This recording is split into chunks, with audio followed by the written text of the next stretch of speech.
Este es el Spanish Chapter, escrito en rojo y luz, bailando entre días que no se olvidan, viviendo todo a plenitud, corazones despiertos, sueños sin fronteras. Bienvenido a la historia, bienvenido a Spanish Chapter. Hello guys, in today's episode we're gonna switch the language a little bit. In 3, 2, 1. Salut! Bună! Eu sunt Mario Și eu sunt Roxy. și noi suntem Spanish Chapter. Probabil ați văzut în episoadele anterioare, numai că acum o să explicăm puțin în românește, că este limba noastră și mi se pare corect. Noi, după 12 ani de Anglia, ne-am hotărât să ne mutăm în Spania. Și am decis, după mai multe vizite, am decis să ne mutăm aici în Gandia, Playa de Gandia, în județul Valencia, cum ar fi. Da, practic da. Da, E o comunitate valenciană, un mic orășel ce aparține de Valencia. da. Care este undeva la 45 de minute de Valencia. Ne-am hotărât să ne mutăm aici pentru stilul de viață de aici. Ne place foarte mult. În Anglia nu mai ne regăseam, era doar muncă și casă, atât, nu făceam altceva. Mai ne întâlneam cu prietenii din când în când, dar mai rar, pentru că toată lumea lucrează și... Nu prea ne întâlneam să avem aceleași zile libere. Da, exact. Nu prea ne nimeream. Ne nimeream, da. Așa. Acum o să vă arătăm puțin unde locuim noi. Deci noi locuim aici, la 300 de metri de aici undeva, într-unul dintre blocurile astea. Cu timpul, în cel mai scurt timp, dacă s-ar putea, planificăm să ne cumpărăm o casă undeva în apropierea orașului ăsta. Nu vrem exact chiar aici, pentru că vara o să fie foarte mare agitație aici, pentru că e chiar pe plajă, este stațiune turistică. Orașul ăsta are 80.000 de locuitori iarna și vara are undeva la 350-400.000 de locuitori, cu turiști, ceea ce ni se pare foarte mult. E bine pentru job, dar nu știu dacă am vrea să locuim chiar așa în... Nu, noi am fugit de aglomerație tocmai să stăm undeva unde e mai relaxat, oameni mai puțini, liniște mai multă și n-am vrea să ne mutăm într-un loc care este la fel de aglomerat, mai ales pe timpul verii, unde vreau liniște. Da, ne place stilul ăsta de viață al spaniolilor, este foarte relaxat, foarte, nu știu cum să zic, e fiesta non-stop aici. Sunt terase deschise și iarna și vara non-stop pe plajă. Vremea este frumoasă, am înțeles că sunt vreo 300 și ceva de zile de soare pe an aici. Acum este puțin cam frig, într-adevăr, sunt vreo 16 grade, dar tot nu este Dar rău. nu e frig, eu credeam că este mult mai plăcut. Scuze, invers, credeam că este mult mai frig, dar am ajuns afară și de fapt este foarte cald, chiar mi-e foarte cald. Da. Da, ce să vă mai spunem? Roxana încă lucrează de acasă. Eu deocamdată doar ce ne-am mutat acum 3 săptămâni și eu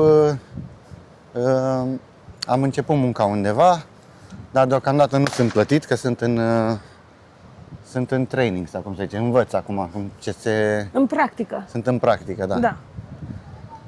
Nu știu dacă este neapărat de mine jobul care l-am găsit, este foarte stresant și trebuie să fii la muncă practic 24 din 24, trebuie să răspunzi la telefoane, la e-mail-uri, la etc. Știi? Și nu știu dacă asta e ceea ce caut, pentru că Dacă am plecat din Anglia, unde nu aveam timp să fac nimic și am venit aici să nu am timp de nimic, nu am făcut nimic. Din contră, aici sunt mai puțin bani, numai că traiul este mult mai ieftin aici. Adică, într-adevăr, noi la început, acum am cheltuit mai mulți bani pentru că, să fim realiști,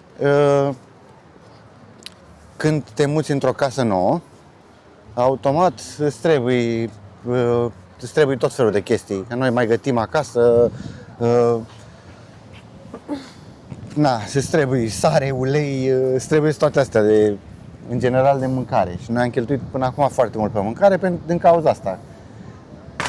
În mare parte, în altă ordine de idei am cheltuit și pentru că ni se par toate alea foarte gustoase, foarte altfel în comparație cu cele din Anglia și prețurile ni se par mult mai joase, adică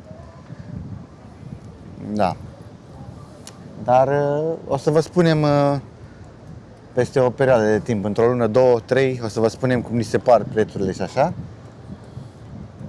Deocamdată Bine, asta înseamnă că trebuie să încercăm să ținem cont de ce cheltuim de la o lună la alta, probabil că o să-ți dai seama. Na. Noi în Anglia ne făcusem un sistem de ăsta care mi se pare super ok. Adică mergeam o dată pe săptămână la cumpărături, nici nu aveam timp într-adevăr că eram la muncă pe fiecare zi, dar mergeam o dată la săptămână la cumpărături și cumpăram tot ce avem nevoie pentru săptămâna aia în mare parte.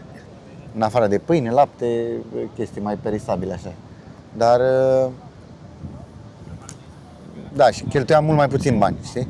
Dar acum, suntem și la început, încercăm să vedem lucruri noi, să încercăm lucruri noi, Dar în mare parte, nouă, până acum, ni se pare foarte ok. Haideți să vă luăm cu noi acum să explorăm puțin playa de Gandia, unde locuim acum. Să vă arătăm puțin pe aici. Acesta este digul de aici, de la noi din Gandia, e foarte lung. Nu ni s-a părut așa de lung la început, dar am mers acum vreo 2 săptămâni, am mers până la capăt. Am vorbit cu Roxana, zic, hai să mergem să vedem și noi cum e la capătul celălalt. Și am mers până la capăt și am făcut vreo 20 de minute. Cred că ne-a luat ceva, da, și părea din ce în ce mai lung, așa de aici, Da. Nici acum nu pare foarte lung, sincer. Dacă te uiți de aici, nu pare că e atât de lung. Și aici este... Da, începând așa să mergi ușor, hai să vezi. E destul de lung, de fapt. 20 de minute de mers este suficient de lung. Cred că Este foarte lung. înseamnă vreo 1 kilometru și... Oare? Nu știu, cred că are și mai mult de atât, sincer să fiu. Nu știu, nu-mi dau seama exact, dar nu pot să aproximez, dar ne-a luat foarte mult timp să ajungem la capăt și după aia ne-a trebuit să ne și întoarcem. Era să-mi pierd și șapca? Mam, da, și ce vânt bate acolo? Da. Extraordinar de puternic și rece și era soare, era frumos când erai aici pe faleză, dar pe piere acolo pe dig, vântul se simțea altfel, cred că de 3 ori mai rece și mai puternic, dar a fost frumos.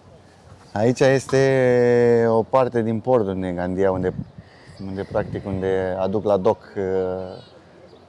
navele, astea private, unde sperăm ca și noi într-o zi să avem și noi o bărcuță cât de mică aici. Cu timpul. Cât timpul, da, vedem.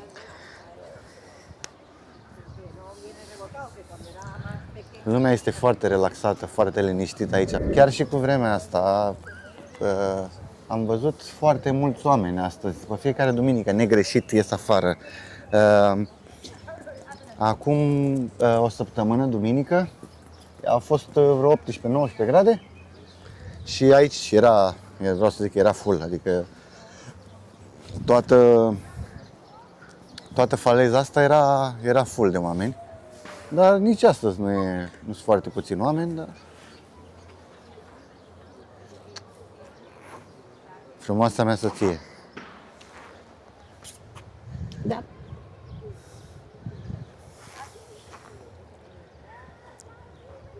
Un catamaran de ăsta este visul meu, dar numai că costă foarte mulți bani ceea ce cred că rămâne la stadiul de vis.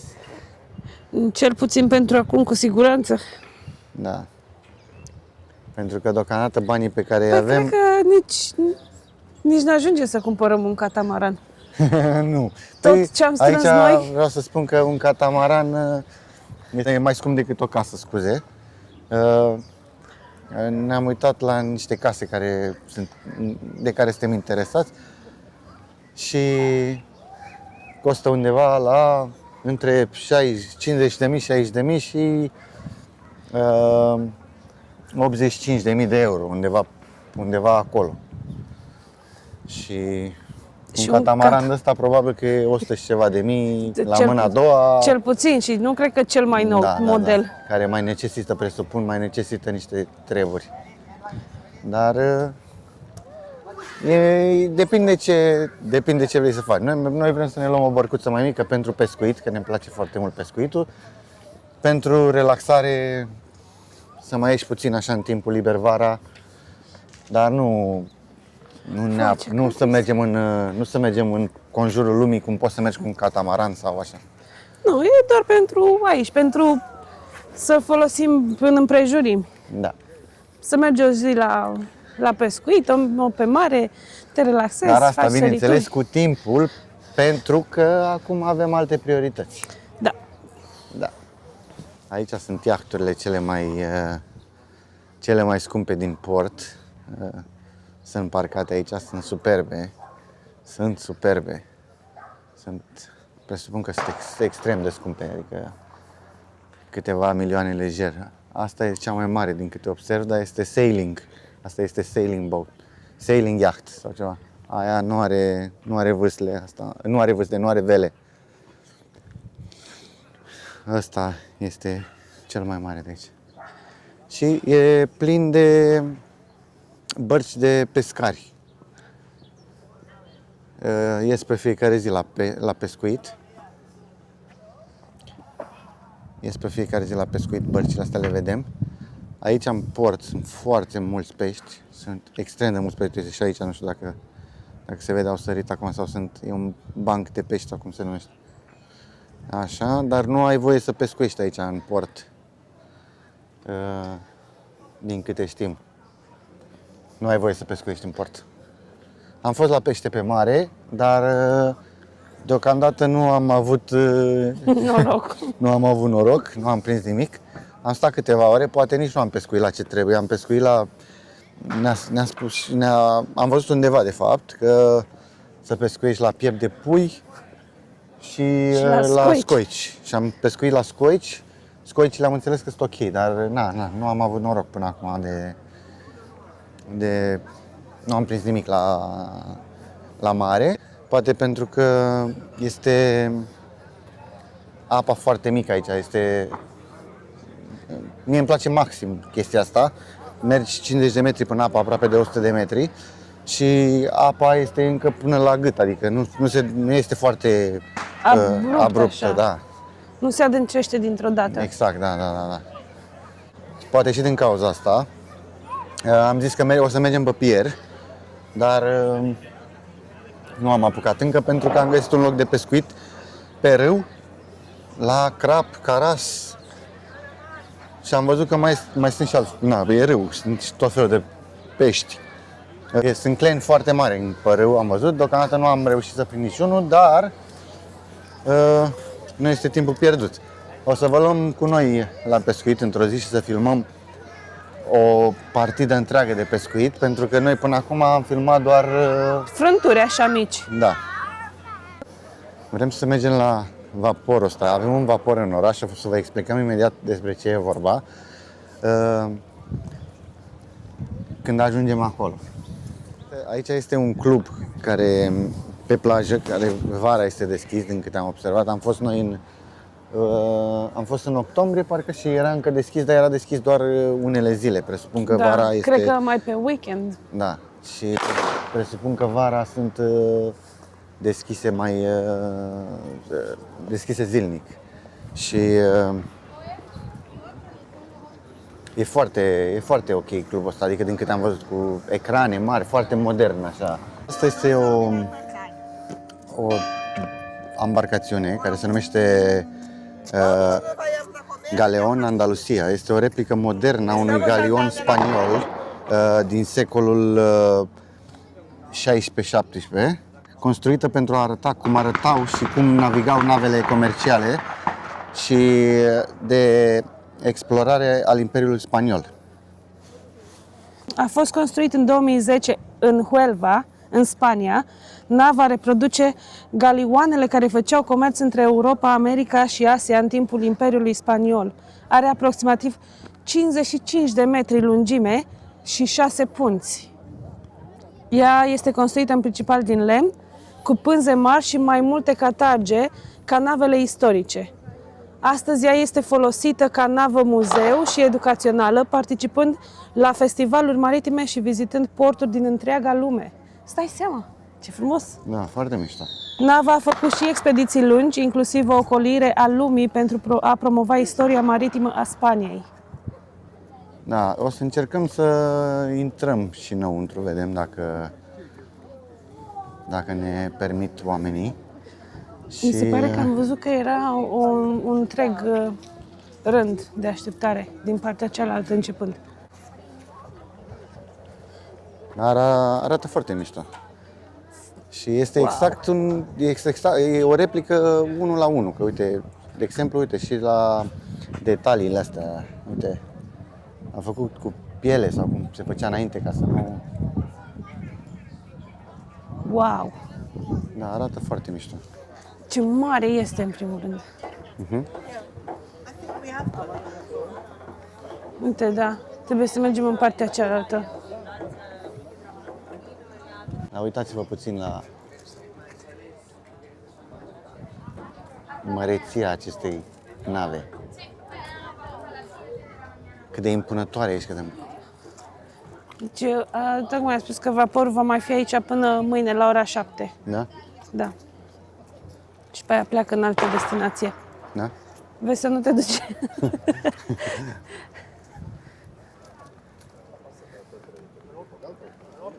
Uite. Asta este aripioara aia de dă direcția, nu? Da. Mă rog, aripioară.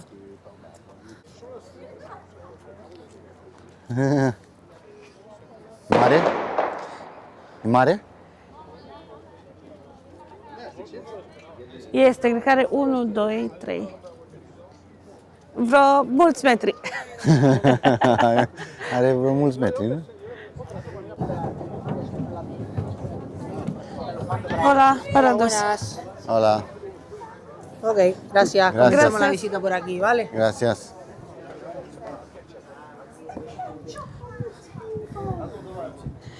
Wow! Nu o să mai vezi ce așa asta, ce bucuroasă sunt. Uite ce abrupt este ăsta.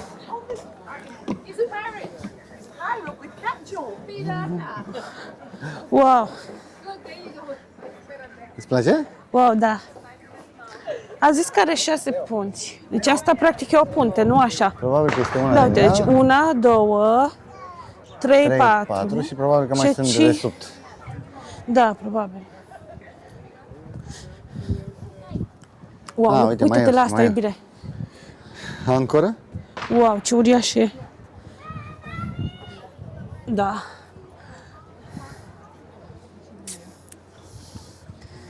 Ma, ce frumos e. Uite cât de mare e. Hei! Îți place? Foarte mult.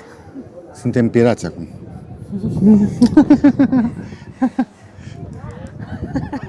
Ne mai lipsește un ochi până. Nu e problema asta, bine.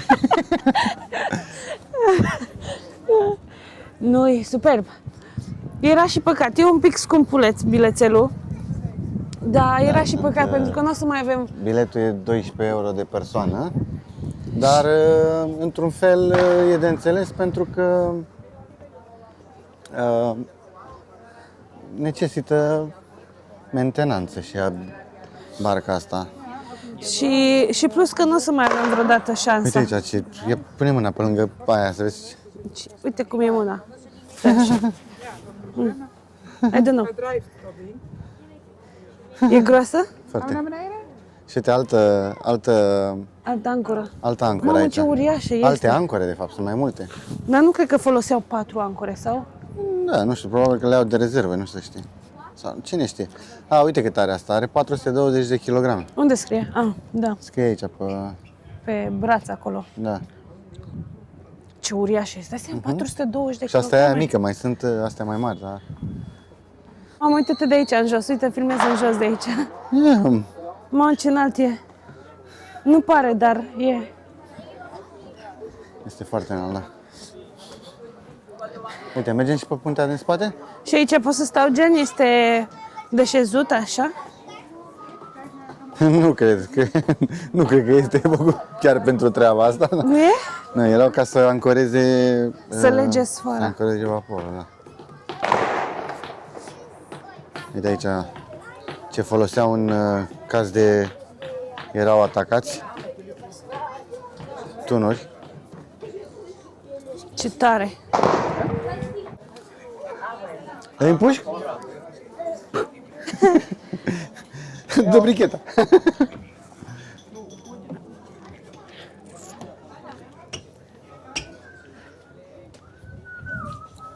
Foarte drăguț. De acolo cred că stăteau și se uitau după inamici, nu? Dar cum se urcau acolo? Ah, Cum? Pe cred că plasă, pe nu? chestia asta, pe plasa asta, da. Foarte interesant. Ia uite și aici. Au armuri de-astea spaniole. Cred că e... Aici nu ai voie să treci, nu pasă. Da. Uite. Și aici presupun că era cabina capitanului. Și încă este, presupun. Dar numai că acum văd că are tehnologie, au niște televizoare acolo. Unde? Înăuntru pe geamul ăsta. Ce tare. Uite, are și audio ghid, dacă... Hai să plecăm de aici, că sunt copii ăștia și nu... Ce păcat că nu putem să mergem sus și acolo. Uite, asta zice că este cel mai înalt deck care are o lanternă pe el ca să comunice cu alte galioane. Uite acolo. A, pe timpul nopții, da. Da, da. În loc de un fel de cod morse al luminilor. Presupun că era un cod morse. Un fel de. Un fel de cod morse, da.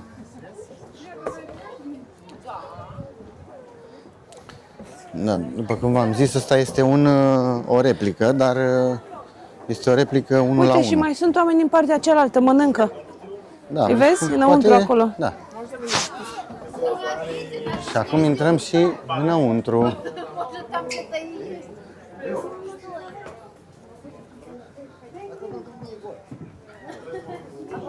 Uite, aici cred că unde au fost ei. Vezi? Da. În toate porturile care au fost. 1828. Oho. Uite. Cred că toate concursurile care le-au câștigat, probabil, sau în toate porturile care au fost, nu pot să-mi imaginez ce e, Ce tare. dar sunt foarte multe.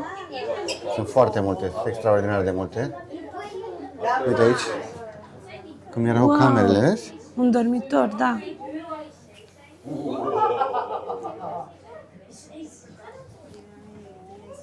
Wow, ce Foarte tare. interesant.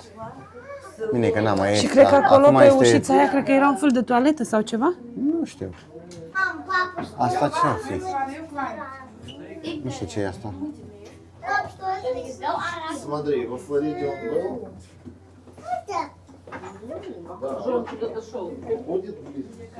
Tampa City Council. Ce asta? Asta e scrisă de mână. Ia uite aici ce drăguț. Aici presupun că era sală de meeting sau ceva? Da, așa pare că e ca un fel de Sau era al cameră capitanului? de... Sau era al capitanului sau ceva? Nu, cred că erau ședințe aici, după cum arată. Da, este o masă Wow, uite foarte ce cheie mare. acolo. Oare ce e? Este o masă foarte mare cu niște... Cât de frumos este.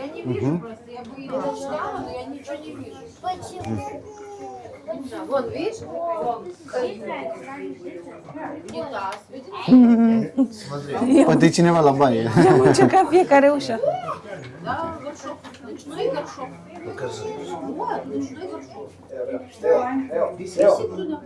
A fost pentru toată lumea Sevilla, barca asta, vaporul ăsta.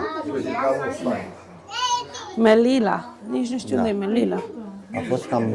Am înțeles că a făcut și în conjurul lumii, din câte am înțeles, de o dată sau de două ori, cu această barcă, cu replica Da.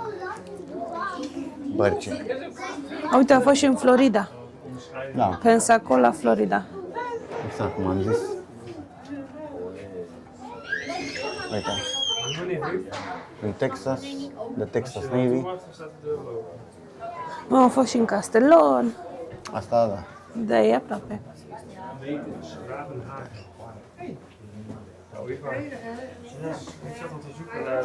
Iarăși în Florida, în 2015.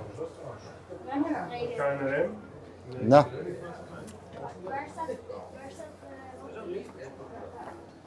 Foarte interesant. Mi se pare extraordinar. Extraordinar mi se pare, da. Astea sunt făcute din lemn sau...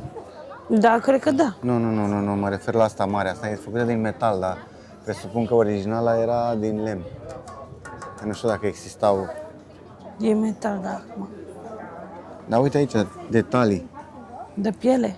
Sunt făcute din piele și...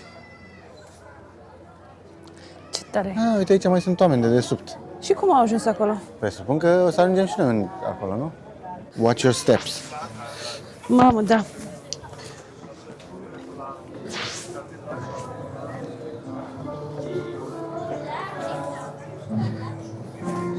Wow! Asta este într-adevăr un muzeu în toată... Wow! Uite alte... Tunuri. Wow, cât de frumos e.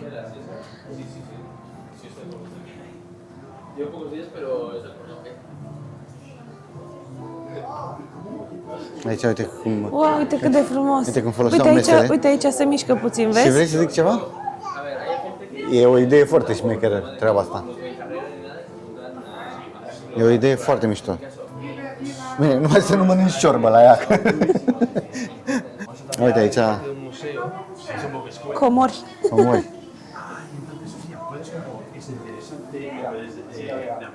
Uite aici ce scrie. E exact ce am povestit noi, doar că în engleză, spaniolă Da. și franceză.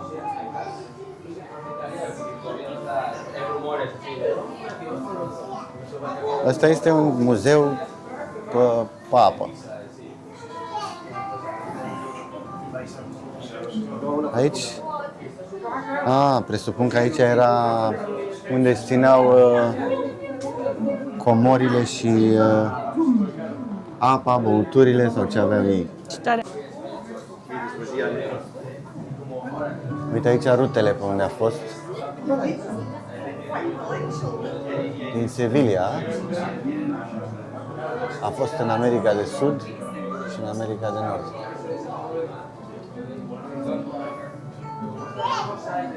Uite, în Manila, Mexic. Foarte interesant. Foarte interesant. Și putem să mai mergem încă un nivel mai jos. Da.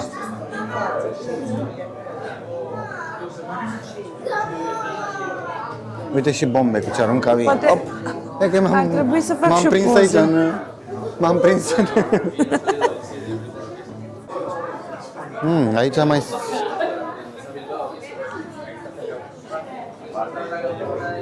Mai este încă o punte aici. Cred că la asta se referă că sunt 6 punți.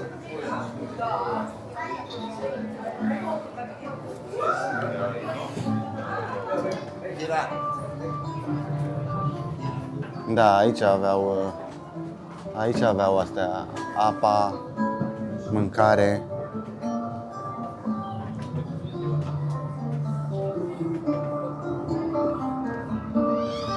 Aici presupun că sunt imagini de când construiau nava.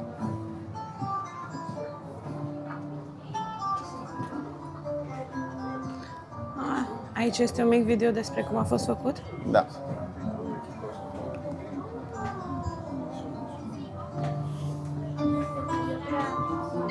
Uite, butoaie cu whisky, butoaie cu rom.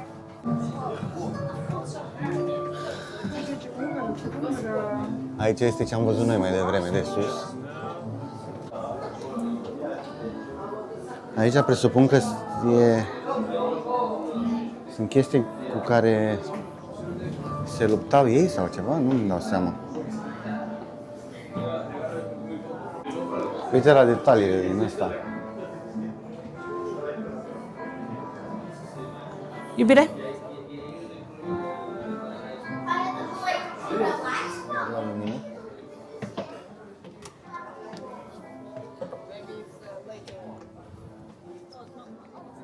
Acesta a fost turul nostru cu El Galeon. Sperăm că v-a plăcut. A fost superb. A fost, a fost fain. Chiar a fost a fost ok, nu ne-am... Și era o chestie care nu puteam să o pierdem pentru că... Nu cred că o să mai avem șansa să urcăm Exact. nici măcar pe vreo altă replică. Da. Și e chiar la noi în oraș, la 10 minute de mers pe jos. Și plus maxim. că am auzit-o pe doamna de la bilete că vaporul o să mai fie aici până mâine la 7 sau 8 dimineața și pe aia pleacă probabil spre următoarea destinație. Da. Și așa că nu puteam rata. Nu știu cum ai găsit-o, tu ai găsit vaporul ăsta pe Da, undeva? am văzut pe internet ceva și mi-a apărut și am zis hai să ieșim și noi puțin să vedem. Într-adevăr puțin cam scump, dar având în vedere că necesită plătit staff-ul, necesită plătit toate alea, mentenanță și tot ce trebuie, e normal să... Da. Cam asta a fost turul cu El Galeon. Vă mulțumim că ați fost alături de noi și nu uitați să dați un like, un subscribe și un comment. Spuneți-ne părerea voastră despre episoadele noastre. Vă mulțumim! Mulțumim și așteptăm întrebări!